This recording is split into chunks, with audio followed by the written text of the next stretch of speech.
About a year ago, I had a difficult conversation with a family member about the problem of evil and suffering in the world.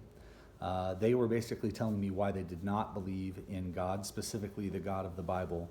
And it had to do with the fact that they have seen such wrong, not just bad things, but horrible things happen to good, innocent people like children. And I so badly in that conversation was trying to show and tell them how the God of the Bible absolutely addresses this problem of evil and is the answer to all of their wrestlings. That they are crying out for justice. They are wanting these things to matter.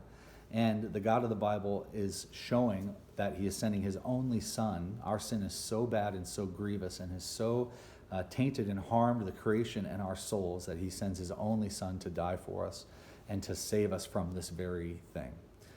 So, Psalm 94 is a psalm that is very much dealing with this. It's why I'm sharing this story. Because walking away from that conversation, my heart was broken because I don't think there was any mind or heart change on their part.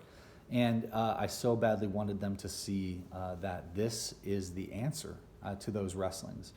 And so Psalm 94 is an example of this. This is a psalm that is looking square in the face the problem of pain and suffering, that these things happen, and it is calling down God's judgment and wrath upon these things. It says, "Rise, O judge, and give what people deserve, specifically the proud and the wicked." So it's just important for us to know. The Bible does not look away from this question. This is something that all of us inevitably will wrestle with, and lots of people who do not believe, this is what they're wrestling with. The gospel is so good, though, because God addresses this problem. He sends his only son to die for us and redeem not just our souls, but the entirety of creation. And this psalm is pointing out the fact that God sees all of these injustices and will make everything right. And so without the God of the Bible, what hope do we have for all that's wrong with the world?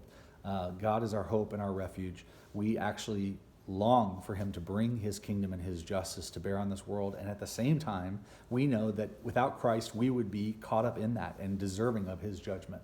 And so this should drive us to Christ in faith and the gospel and deepen our longing for justice.